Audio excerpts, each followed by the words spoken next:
Hello and welcome to TFD Talks Education. I am Tyler Douthit, joined today by Pilar Biller. She is an arts teacher at Dumonte High School in Reno, Nevada. Pilar, thank you for joining me today.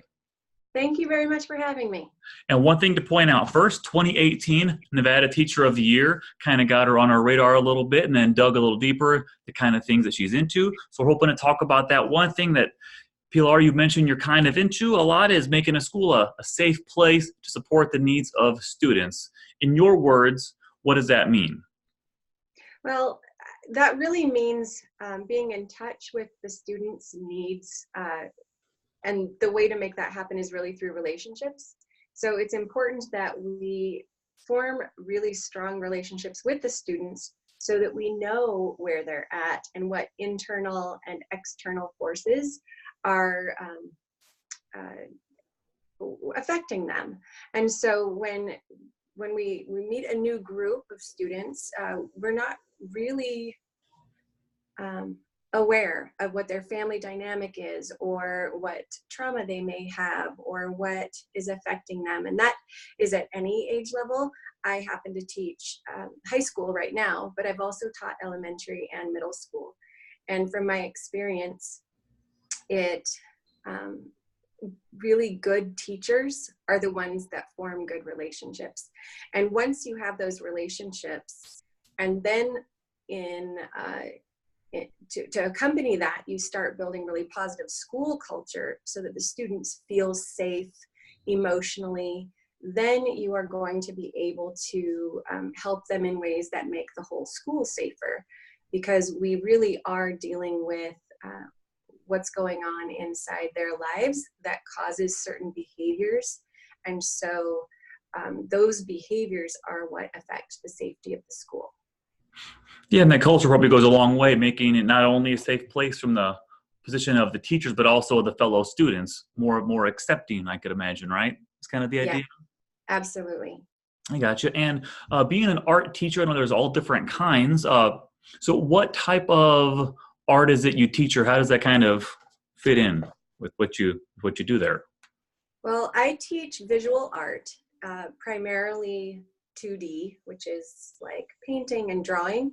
Okay. Those are just the techniques.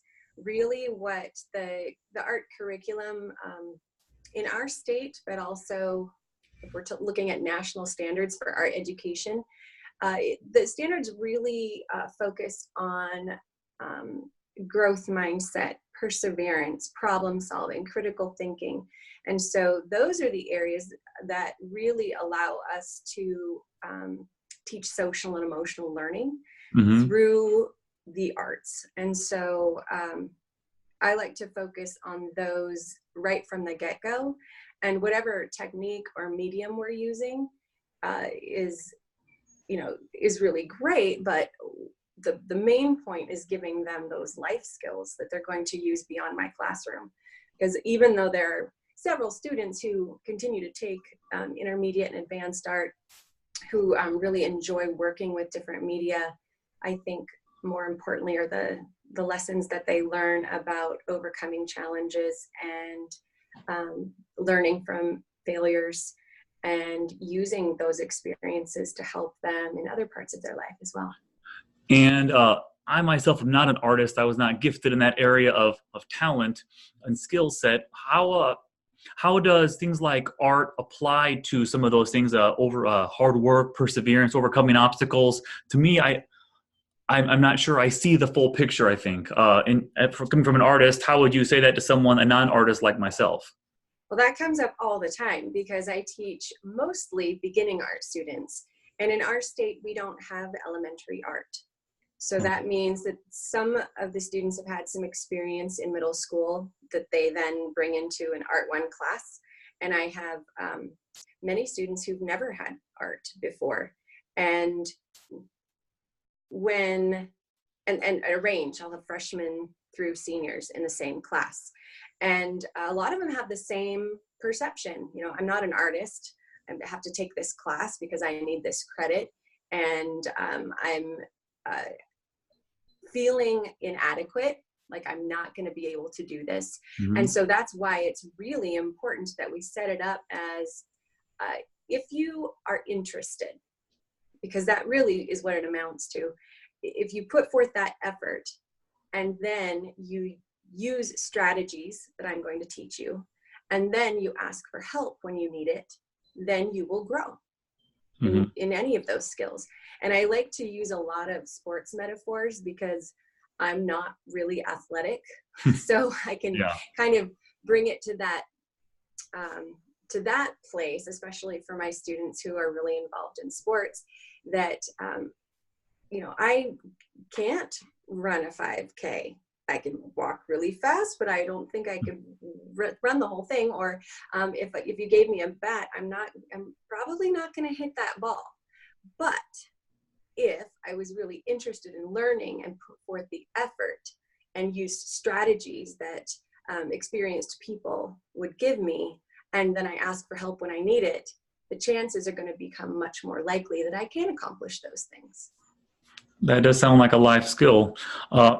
One thing that you mentioned as far as kind of elementary schools and funding, like I enjoy music a lot.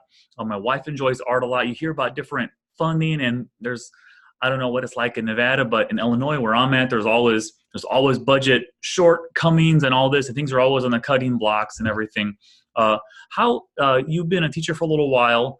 How has some of the funding or maybe the perceptions from people that pay, say, out of their property taxes, or for example, how that money should be spent with the arts versus more of the quote unquote hard sciences, math, things like that. How do you look at things like that? Well, my experience, when I first started teaching, so 20 years ago, I was a first grade teacher. That was my first job. And I lived in a very rural area that I grew up in. And at that elementary school in that district, they did have elementary art. And so when that teacher retired, then I had the opportunity to do that. So I taught elementary art there for 3 years. And then I ended up teaching high school. I moved away. And then I'm now in Reno. But that district no longer has elementary arts, including, art, visual art, as well as music. And that really broke my heart here in the county that I work in, because our districts are split up by counties. Okay. So we have really large areas with smaller amount of people. So each district really does dictate and define what funding is available for those. Mm-hmm. In Clark County, for example, Las Vegas, it's I think the 5th largest district in the United States. It's huge. And they do have elementary art education. And so when part of it, I believe, is that once that precedent has been established, that we have arts in our district, then it continues and people fight for it. If you are in a district that doesn't have that, then trying to add it at that expense is not something that is really easy to convince people to do, because you are hiring quite a few teachers for elementary schools. The other part of that, I think, goes to the bigger picture of what our national paradigm is for what education, the purpose of education. And when we have focused for generations and generations, the purpose of education, generally we don't equate things like the arts and to that purpose. And when you bring testing formulas into, especially high stakes testing, where your funding is determined by those test scores, then things that aren't tested aren't priorities. Yeah. You ever seen the movie Mr. Holland's Opus?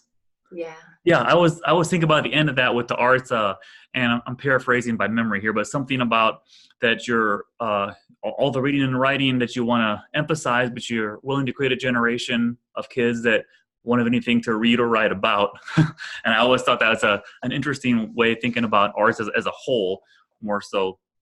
Always kind of stood out to me. But anyway, so if there was some school board somewhere making some budget choice, and there was a legislator in some county, some city, some board somewhere that was considering making a cut to things like arts as a whole or a particular area of arts, what is it you would say to that person?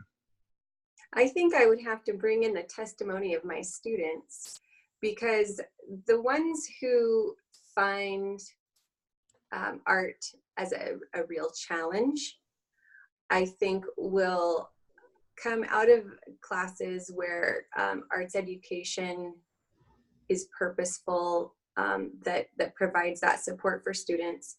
They will come out of there explaining how overcoming those challenges and working through them to create something that they didn't think that they could do is a bigger life skill that really needs to be a part of every classroom, regardless of the content.